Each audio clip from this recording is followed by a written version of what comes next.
For decades, it felt like China's economic growth was just this unstoppable force of nature, right? It totally reshaped the world. Well, that era is over. Today, China is at a massive inflection point, and it's facing a future of stagnation that's going to have consequences for every single one of us. So let's dive in and break down what's really going on. To really get our heads around this new reality, a powerful analysis frames China's future with this single, pretty provocative term you see right here, the stunted superpower. Okay, so what does that actually mean? Well, think of it like this. On the surface, you've got this incredibly powerful nation, right? A world-class military, a lead in key technologies. But just underneath that shiny surface, its growth is being absolutely crippled by two huge, deep crises, a broken economy and a demographic collapse. Let's break those down, one by one. First up, let's talk about the people problem. And look, this isn't some far-off threat we're talking about. It's happening right now, and honestly, it's way worse than most people realize. Get this. In 2023, China recorded only 7.92 million births. Just let that number sink in for a second. In a country of 1.4 billion people, that's not just a low number.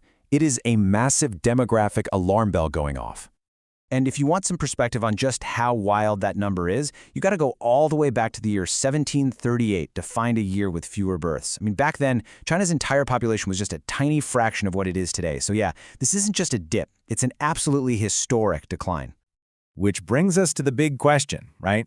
Why? How on earth did the world's most populous country just stop having babies?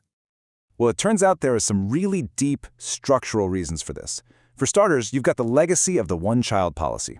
It didn't just limit births for decades, it created what experts call a one-child mentality that's now just baked into the culture.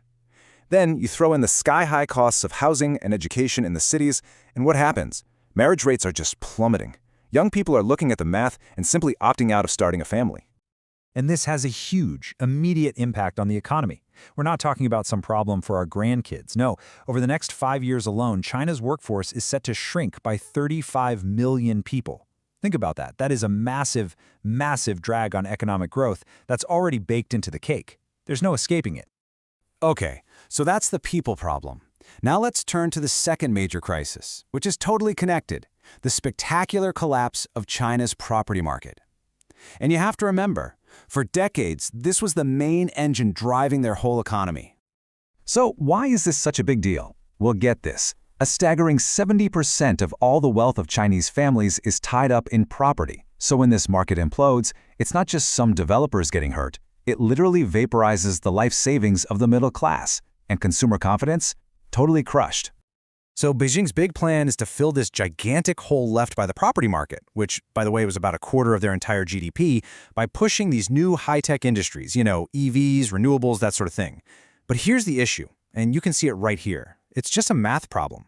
These new sectors, yeah, they're growing fast, but they're just nowhere near big enough to fill that economic crater. And this huge disconnect between the old, collapsing part of the economy and the new, smaller part? Well, it's created a major credibility problem. What you end up with is what some are calling a reality gap. On one side, you have the official story from the government, hey, look, 5% GDP growth, everything's great. But then, on the other side, you've got what most independent analysts believe is the truth, that growth is probably half of that, somewhere in the ballpark of 2.5 to 3%. That's the reality gap right there. So, faced with all these crises hitting at once, Beijing isn't just sitting around. But their response, it shows a really dramatic shift in what the country's priorities are now. And this right here is the absolute key to understanding the new China. For 40 years, the Communist Party's whole deal was, we have the right to rule because we deliver incredible economic growth. That was their performance legitimacy. But now, that promise is broken. So the new focus is all about national security, stability, and ideological purity. Basically, control is now way more important than growth. So what's their game plan? It really breaks down into three main parts. First, they're trying to defuse that massive debt bomb from local governments to stop a full-blown financial meltdown.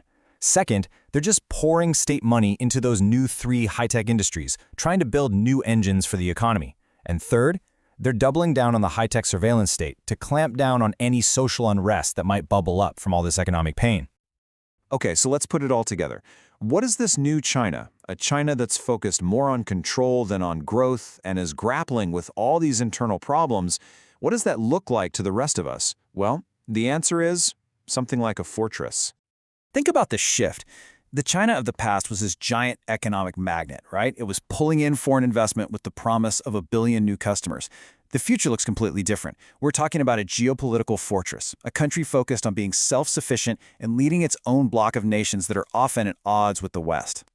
And believe me, the road ahead is absolutely packed with risks. Just look at this breakdown. The demographic decline? That's a certainty. It's happening. A major debt crisis, especially from what they call local government financing vehicles? Highly probable. And then there's the big one, a conflict over Taiwan. While maybe less likely, the impact would be, well, catastrophic for the entire planet.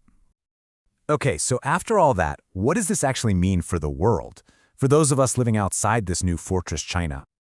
Well, it probably means we're heading toward a world economy that's split in two. You'll have a US-led bloc and a China-led bloc. It means global companies are going to keep shifting their supply chains away from China, a process they call de-risking, and it means China is going to use its total dominance in green tech, things like solar panels and batteries, as a new kind of geopolitical weapon. But here's a really crucial point to wrap your head around. China is not about to have a Soviet-style collapse. The state has way too much control for that. Instead, what we're likely seeing is the start of a long, slow period of stagnation. Think of it like Japan's lost decades, but happening to a country that isn't nearly as wealthy. And that leaves us with this final, powerful image of China's future. Its incredible era of rapid, world-changing growth is over. What's left is a formidable, but also constrained and defensive power. It's a country that is no longer rising, but digging in for the long, tough struggle ahead.